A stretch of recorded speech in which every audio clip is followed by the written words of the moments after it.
আব্বা আব্বা কি কস? আমার একটা মোটরসাইকেল কিনা দাও, নাহলে আমি কোনো কাজ কাম করতাম না। কামলার ভূত কামলা আইছে কই তার মোটরসাইকেল কিনা দে।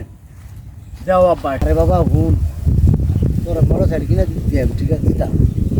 তোমরা যে মোবাইল টিভি খুললে শোনা যা মোটরসাইকেল অ্যাক্সিডেন্ট হয়েছে, ট্রেন অ্যাক্সিডেন্ট হয়েছে, মরে গেছে।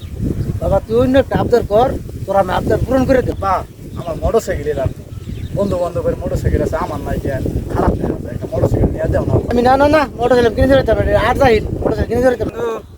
কি আলাপ করতেছো বাপে পুতে?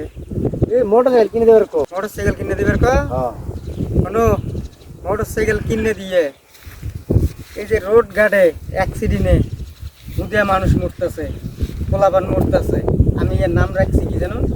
আজরাইল। মোটরসাইকেল কিনে দেওয়া মানে আজরাইল কিনে, আজরাইল ডাকি আমি। এটা কারেক্ট কথা কইছো বন্ধু। বই একটু বুঝাতে আর একটু বুঝা উত্তারে বুঝা। এ বাবা শোন, তোর বাপের এই মোটরসাইকেলে জেদটা করিস না। তুই তো দেখতেছিস মোটরসাইকেলে রোড ঘাটে অ্যাক্সিডেন্ট হয়, ব্যাগ পোলাপান মরতেছে। ফেসবুক তো ব্যাগে চালাও, বুঝো না তুমি? মোটরসাইকেলটা বাদ দিয়ে অন্য কোনো কিছু কিনেছা।